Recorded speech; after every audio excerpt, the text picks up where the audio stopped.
아멘. 할렐루야. 우리 하나님의 크신 은혜와 온충이 우리 모두에게 충만하게 임하시기를 간절히 기도합니다. 아멘. 지난주에는 시코크에 있는 니하마 그레이스 교회를 다녀왔습니다. 우리 니시노 유리 집사님이 다녔던 교회, 또 부모님이 지금 계속 다니고 있는 그 교회인데, 또 이런 일이 있어서 조금 그 교회를 방문해서 성도들과 좀 간담회하는 그런 시간이 있었습니다. 근데 그 간담회를 거의 교인들이 대부분이 일본 그 성도들이고, 그런데 간담회를 하면서 어떤 한 자매님이 손을 들고 발언을 했는데, 그 발언의 내용이 참 제가 마음속에 좀 심각한 마음으로 좀 다가왔던 내용이 하나 있습니다. 어떤 내용인가 하면, 지금 우리 교회 니하마 이쪽 지역에 있는 지역은 마을 축제 맛질이나 이런 거로 인해서 시골 지방 도시에는 그런 지역 공동체 의식이 아주 강하게 돼 있는 곳들인데, 그런 지역의 교회가 있습니다. 그래서 그런 지역 안에서 그리스도인이 된다고 하는 것은 그 지역 공동체 많은 사람들로부터 따돌림을 당할 수도 있고, 또 차별을 당할 수도 있고, 그런 불이익을 당할 수 있는 그런 환경 속에서 그것을 각오하고 우리가 그리스도인이 되었습니다 라고 한 그런 이야기를 하더라고요. 그래서 저도 선교사로 오래 있으면서 지방의 도시에는 그런 일들이 많이 있다라고 하는 것을 알고 있었지만, 가서 현장에서 그 얘기를 직접 들으니까 마음속에 뭔가 쿵 하고 던져주는 그런 무거운 마음이 있더라고요. 그래서 우리 집사님이 얼마나 그 지역 그런 환경 속에서 예수 믿고, 예수님도 얼마나 아름답고 예쁘게 믿고 있는, 부모님도 얼마나 선하게 그렇게 믿고 있는지 귀한 봉사자이고, 그래서 그분들이 그런 신앙을 갖기 위해서는 얼마나 대단한 각오를 해야 했었는가, 그런 각오를 하고 그리스도인이 되었다라고 하는 사실이죠. 사실 도시에 있는 교회들은 그런 걸 잘 느끼질 못해요. 왜냐하면 도시는 이 지역 공동체가 아니라 이주 공동체이기 때문에 다 다른 데서 이주해서 이사 와가지고 있는 그런 곳이기 때문에 그런 끈끈함이 없지만, 시골은 거기서 낳고 자라고 대대로 자라왔던 그런 곳이기 때문에 그런 곳에서 내가 그리스도인이 되고 크리스찬이 된다고 하는 것은 굉장한 이 결단과 각오를 하지 않으면 될 수 없는 그런 상황이라고 하는 사실들을 새롭게 생각을 했습니다. 그러면서 또 신간선 타고 오면서 참 자기 반성을 제가 좀 많이 했어요. 그래서 나는 과연 어떤 각오를 하고 그리스도인이 되었나? 우리는 어떤 신앙의 헌신을 각오를 하고 내가 예수 믿고 또 크리스찬이 되어서 우리 성도들은 살아가는가 싶은 그런 생각에 좀 많은 생각을 하는 그런 시간이었습니다. 오늘은 전 세계가 지키고 있는 종교 개혁 주일이라고 합니다. 1517년 10월 31일 날 종교 개혁자였던 마틴 루터가 당시 교황 중심의 교회 앞에 또 면죄부 판매, 또 연옥에 대한 교황의 주장, 또 공로사상, 이런 내용들을 담은 지리서 95개 조항의 지리서를 교회 현관문에다가 딱 붙여놓은 것이 시작이 되었습니다. 그래서 그 일로 인해서 종교개혁이 시작되었지만, 그 일로 인하여 수많은 혼란과 또 박해와 고난을 받아야 했습니다.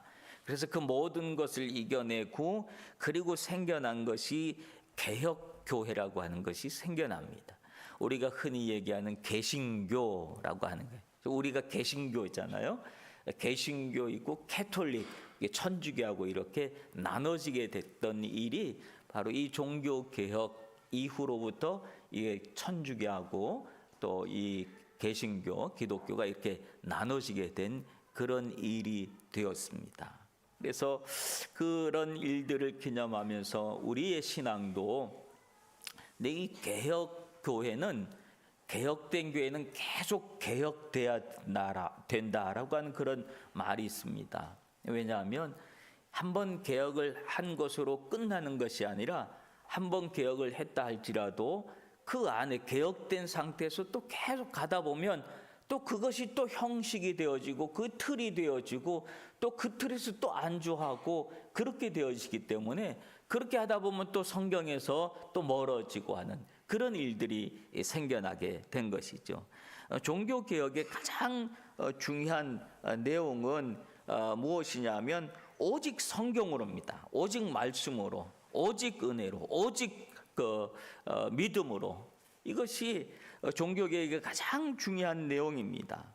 그런데 우리의 신앙생활에서도 마찬가지로 내가 예수를 처음 믿었지만 처음 믿었을 때 우리 믿음은 얼마나 뜨겁고 막 열정적이고 또 봉사도 많이 하고 섬기기도 많이 하고 그래요. 그런데 그 시간이 지날수록 그런 것들이 무엇이 되냐면 형식이 되는 거예요.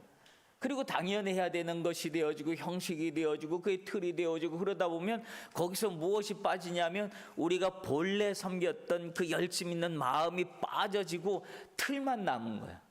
근데 그렇기 때문에 그런 내 신앙의 모습이 혹시 그렇다면 나도 또다시 내 자기 개혁을 또 해야 되겠구나라고 하는 그런 신앙의 각오와 결진을 새로 해야 할 줄로 믿습니다.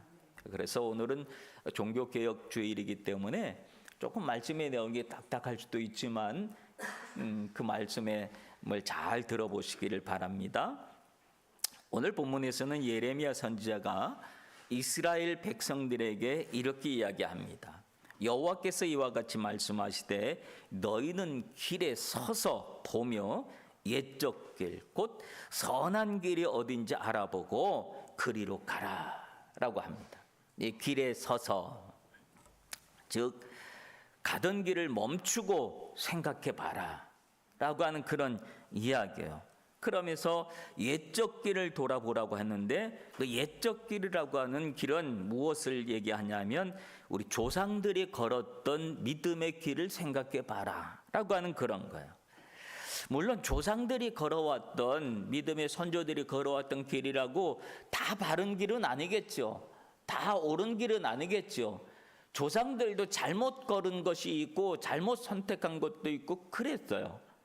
우리의 믿음의 조상들도 한국에서도 신사참배라고 하는 그런 일들로 인해서 잘못 선택하고 잘못 결정하고 그랬던 것들도 있어요. 그러나 그런 일들을 기억해 보라라고 하는 거예요.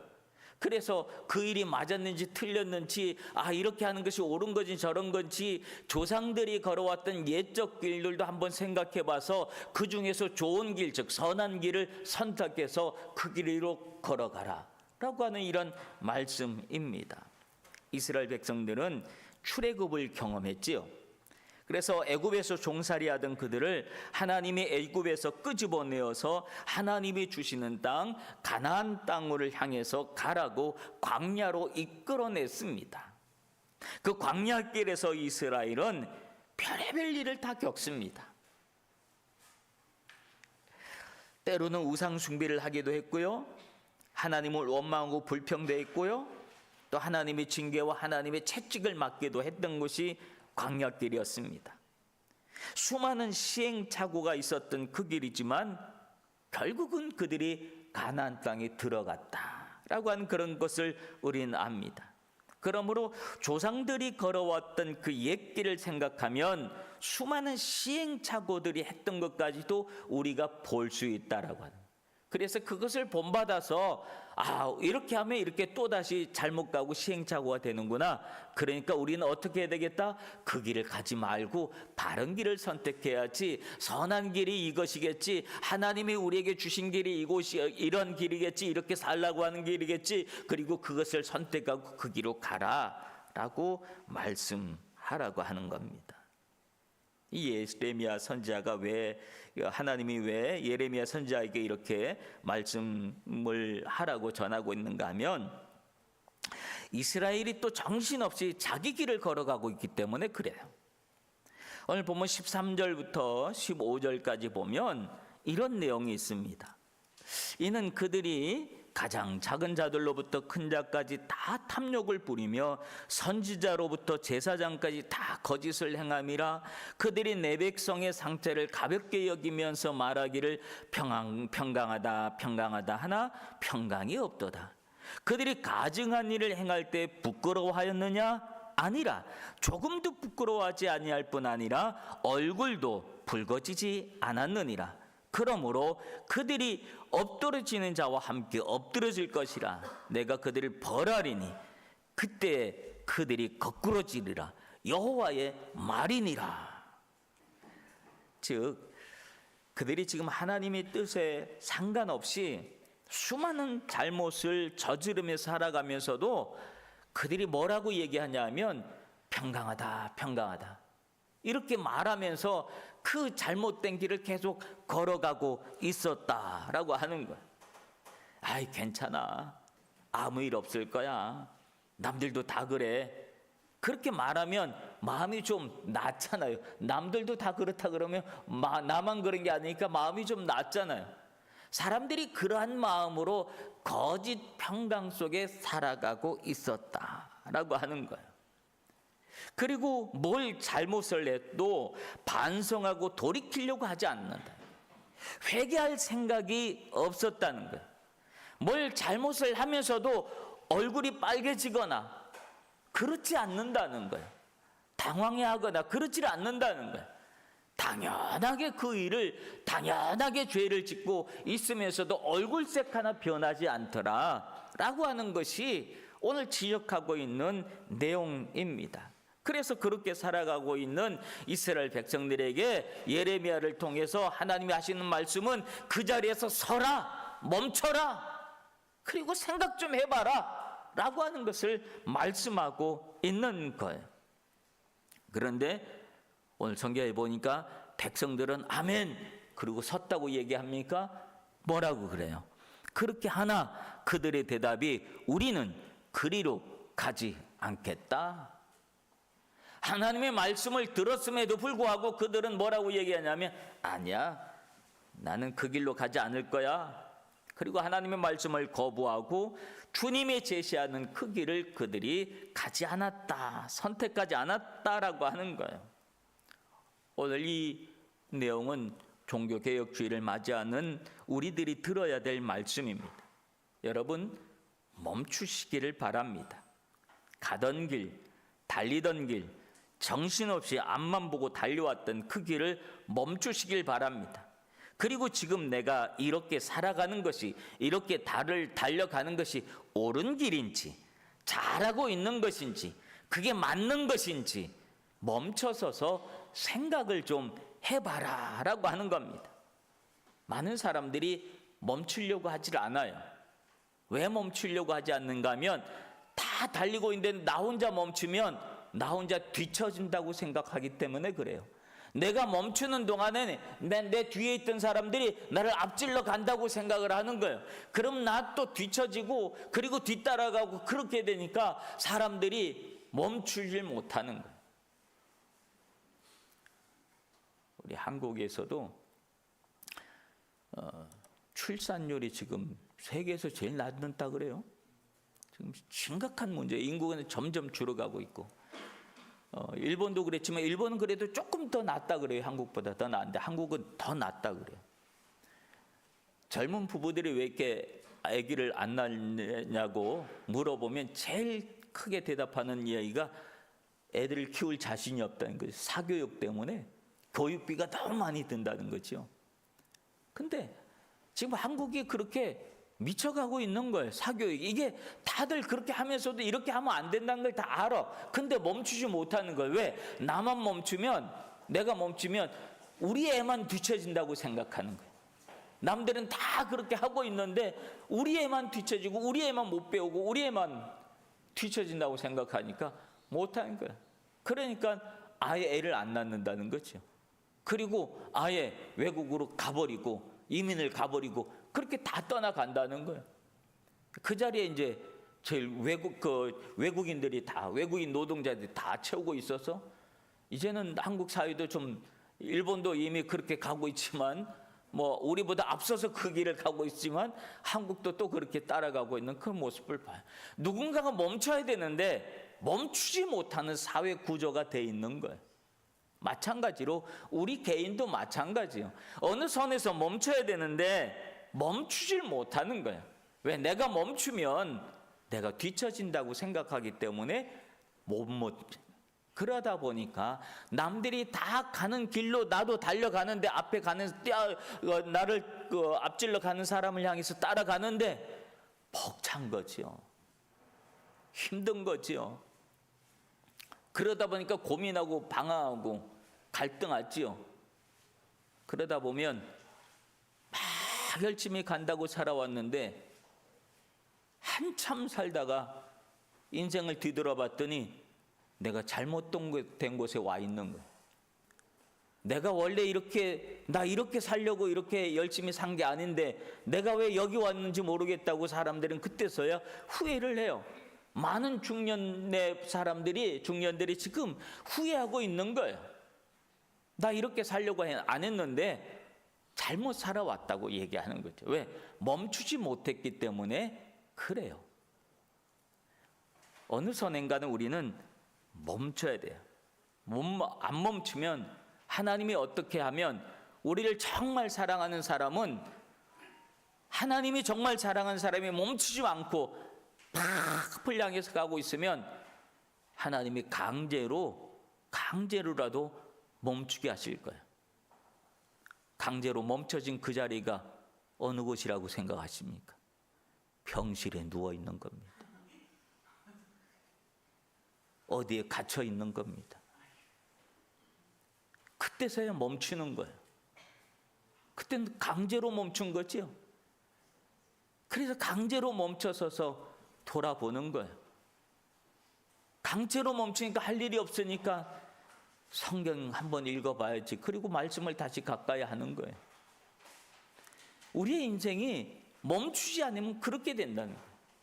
여러분, 우리가 주일날 이렇게 매일 와서 예배 드리고 매주일 예배 드리는 것이 무슨 시간이냐면 하나님 앞에 멈춰 서는 시간이 예배 시간이에요. 그래서 예배 시간에 지금 내가 멈춰서서 하나님의 말씀을 들으면서 하나님, 내가 지금 한 주간 이렇게 살아왔는데 이렇게 살아온 것이 맞는지 아닌지 확인하는 시간이 하나님 앞에 서서 멈춰서서 주님의 말씀을 듣는 시간인 거예요. 이렇게 말씀을 듣다 보면 내가 이렇게 한 주간 이렇게 살아왔는데 이렇게 하면 안 되겠다. 누구하고 이런 잘못을 하고 좀 한번 다투고 그랬는데 이렇게 하면 안 되겠다. 이거 놔두면 안 되겠다. 내가 가서 화해를 해야지. 사과를 해야지. 그러면서 우리가 잘못된 길을 다시 깨닫고 그 잘못된 방향의 길을 다시 돌려서 제자리로 또 가는 거예요. 매주일 예배 드리는 것은 바로 그런 의미가 있다라고 하는 사실을 우리는 알아야 돼요. 근데 이게 그렇지 않고 달려가다 보면 우리가 너무 멀리 가버리면 다시 돌이키려도 돌이킬 수가 없을 때가 있습니다. 빨리 달리는 것이 중요한 것이 아니라, 남들보다 앞서가는 게 중요한 게 아니라 무엇이 중요하냐면 어디를 향해서 가고 있느냐, 방향이 중요한 겁니다. 내가 지금 어떤 방향으로 달려가고 있느냐가 중요한 것이지, 그냥 빨리 달린다고, 빨리 세상에서 성공한다고 그것이 중요한 것이 아니라고 하는 거예요. 여러분, 인생의 방향을 주님께 맞추시길 바랍니다. 그리고 그 방향을 맞춰서 우리가 늦더라도 한 걸음씩 그 방향으로 가면 우리가 목적지에 이룰 수 있지만, 아무리 빨리 달려도 방향이 맞지 않으면 우리는 엉뚱한 데 가 있다는 사실을 기억해야 합니다. 그리고 주님이 하시는 말씀이 17절에 보면, 내가 또 너희 위에 파수꾼을 세웠으니 나팔 소리를 들으라 하나, 그들의 대답이 우리는 듣지 않겠노라 하였다. 하나님이 파수꾼을 세우고 나팔 소리를 낸 거예요. 근데 그 나팔 소리 듣기 싫다는 거예요. 그래서 안 들었다는 거예요. 하나님은 예루살렘이 멸망하기 전에 200년 전부터 선지자들을 계속해서 보냈습니다. 호세아를 보내고 이사야를 보내고 미가를 보내고 오뎃을 보내고 예레미야를 보내고 많은 선지자를 보내서 멈추어 서서 하나님의 소리를 들으라고 외쳤지만 우리는 안 듣겠다. 그들이 그렇게 얘기했다는 거예요. 예레미야 25장 4절부터 8절에도 보면 예레미야가 또 이렇게 얘기해요. 4절에 여호와께서 그의 모든 종 선지자를 너희에게 끊임없이 보내셨으니 너희가 순종하지 아니하였으며 귀를 기울여 듣지도 아니하였다 합니다. 8절에도 보면 그러므로 만군의 여호와께서 이와 같이 말씀하시느니라 너희가 내 말을 듣지 아니했다라고 하는 거예요.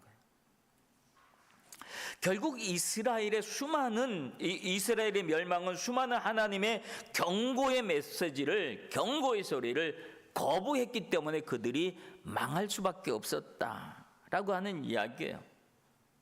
로마서 3장 10절에서 12절에 보면 기록된 바 의인은 없나니 하나도 없으며 깨닫는 자도 없고 하나님을 찾는 자도 없고 다 치우쳐 함께 무익하게 되고 선을 행하는 자가 없나니 하나도 없다라고 얘기를 해요. 하나님의 음성을 들으려는 사람이 없다는 거예요. 근데 여러분, 우린 예배 시간에 지금 하나님의 음성을 듣기 위해서 이 시간에 앉아 있잖아요. 근데 왜 없다고 그래요? 하나님을 찾는 사람이 없대요. 우리는 지금 하나님을 찾기 위해서 이 자리에 온 거 아니에요? 근데도 성경은 말하기를 없대요. 무슨 말일까요? 왜 내가 하나님 앞에 예배 드리려고 왔고 하나님의 음성을 들으려고 왔는데 왜 하나님을 찾는 자가 없다 그렇지? 왜 의인이 없다고 왜 그렇게 얘기하지? 왜냐하면 하나님의 말씀을 하나님의 말씀으로 들을 마음의 준비를 하지 않고 내 귀에 좋은 소리만 들으려고 하는 그런 생각을 가지고 나오기 때문에 그렇다라고 하는 거예요. 내 귀에 듣기 좋은 말, 괜찮다, 잘 될 거야, 너는 잘 될 거야, 너는 복 받을 거야, 이 소리만 들으려고 하는 거죠. 지금 그렇게 하면 안 돼. 믿음 생활 그렇게 하면 안 돼. 똑바로 해야 돼. 이런 소리는, 야단치는 소리는 안 들으려고 한다는 거예요. 그 소리는 들으면 시험 든다 그러고 그리고 딴 데 또 간다는 거예요. 그러니까 하나도 없다는 거예요. 하나님의 말씀을 들으려고 하는 사람이 아무도 없다, 하나도 없다. 성경이 그렇게 얘기하는 거예요. 그런 사람들이 되어질 때 결국은 성경이 얘기하는 건 뭐냐면 그렇게 계속 살래? 그러면 너 망할 거야. 성경이 망한다고 얘기를 하는 거예요. 너 망할 거야. 그렇게 얘기하는 거예요. 그러나 반대로 우리가 하나님의 말씀에 마음에 갇히게 되고 내 마음이 듣기 힘들고 아파도 그게 하나님의 말씀이라면 아멘, 아멘. 하나님 내가 다시 살겠습니다. 하나님 내가 잘못 살아왔습니다. 그리고 내가 하나님 앞에 눈물을 흘리고 회개할 수 있다면 하나님은 우리 삶에 어떤 은혜와 어떤 은총, 어떤 축복을 더해 주겠습니까? 여러분, 어떤 일이 일어날 때 어느 날 갑자기 일어나는 일은 없답니다. 사실은 무엇인가 계속 진행되고 있었던 거예요. 계속 진행되고 있다가 그리고 진행되면서 뭔가 사인을 계속 줬는데 그 사인을 계속 무시하고 거부하고 있다가 어느 날 갑자기 이런 일이 터졌다고 얘기를 해요. 근데 그게 어느 날 갑자기 터진 일이 아니라는 거예요.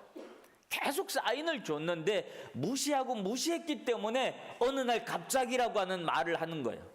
어느 날 갑자기가 아니라는 거예요. 뭔가가 계속 있었다고 하는 거예요. 제가 그 혈압약을 뭐 오랫동안 먹고 있어요. 뭐 약 드시는 분들 많죠? 근데 약을 이제 매일 하나씩 이렇게 먹는데 매일 하나씩 먹다가 어느 날 까먹었어요. 그래서 그냥 지나갔어요. 약을 안 먹었어. 근데 약을 안 먹으면 금방 무슨 막 열이 올라가고 막 그러고 하면 어지럽고 뭐 그러면 내가 약 안 먹었다 그랬는데 약을 안 먹었는데 괜찮은 거예요. 그래서 어제 내 약 안 먹었는데 괜찮네? 그리고 또 지나갔어요. 그것도 먹었어. 그래서 또 까먹었어. 또 까먹으니까 또 괜찮은 거예요. 그래서 괜찮네? 약이 떨어졌어요. 약을 새로 받으러 가야 돼. 귀찮은 거예요. 그 약 받으러 가니까 그거 귀찮아가지고 병원을 안 갔어요. 계속 있었어요. 한 달이 지나가고 뭐 그랬어요. 괜찮겠지 하고 있었는데 웬걸요? 안 괜찮은 거예요? 그래가지고 이거 큰일 났다. 그리고 이제 병원을 갔어요. 병원을 가서 봤더니 의사가 이제 계속 알잖아요. 약을 계속 받으러 와야 되는데 약을 받으러 안 온 거예요. 이 사람이 안 온 거예요. 그러니까 내가 내 진료 기록 보면서 왜 약 받으러 안 왔냐고. 그래서 의사 선생님한테 얼마나 혼났는지 몰라요.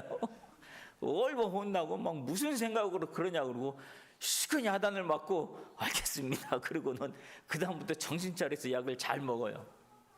그 약을 잘 먹으니까 괜찮은 거예요.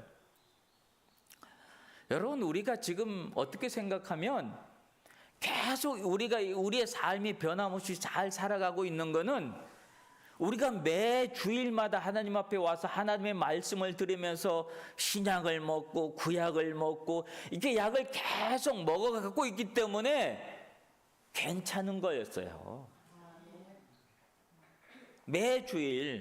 매주일마다 그 약을 먹으니까 괜찮은 거였어요. 근데 한 주 안 먹어도 여러분 한 주 교회 빠진다고 무슨 일이 터지거나 그렇지 않잖아요. 뭐 한 달 안 나와도 뭐 아무 일도 없고 그렇잖아요. 근데 쌓여지게 되면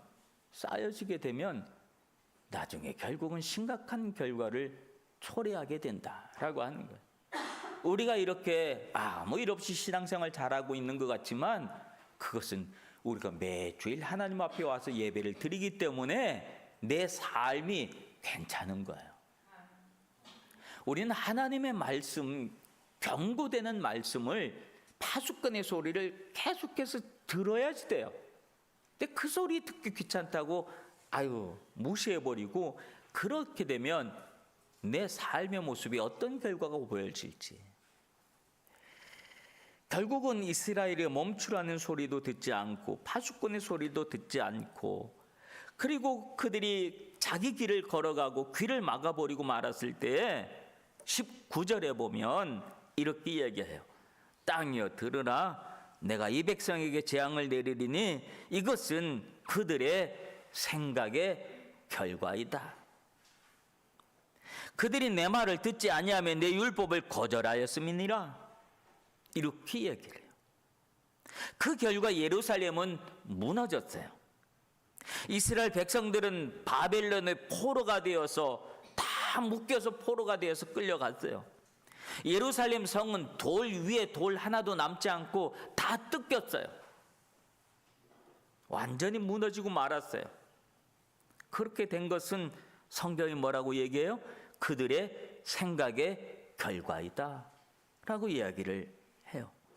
하나님의 음성을 듣지 않아도 괜찮다고 하는 생각의 결과, 나는 망하지 않을 것이라고 하는 자기 최면적인 생각의 결과, 비록 하나님 뜻과는 반대되었지만 이것이 더 좋을 것이라고 하는 생각의 결과, 지금은 내 뜻보다, 하나님 뜻보다 내 뜻이 더 급하다고 생각하는 생각의 결과, 이 정도는 하나님도 이해하시겠지라고 하는 생각의 결과, 늘 내 뜻이 우선이고 내 감정이 우선이고 내 일이 우선이고 모든 것을 내 중심으로 생각했던 그 생각의 결과라고 하는 거예요.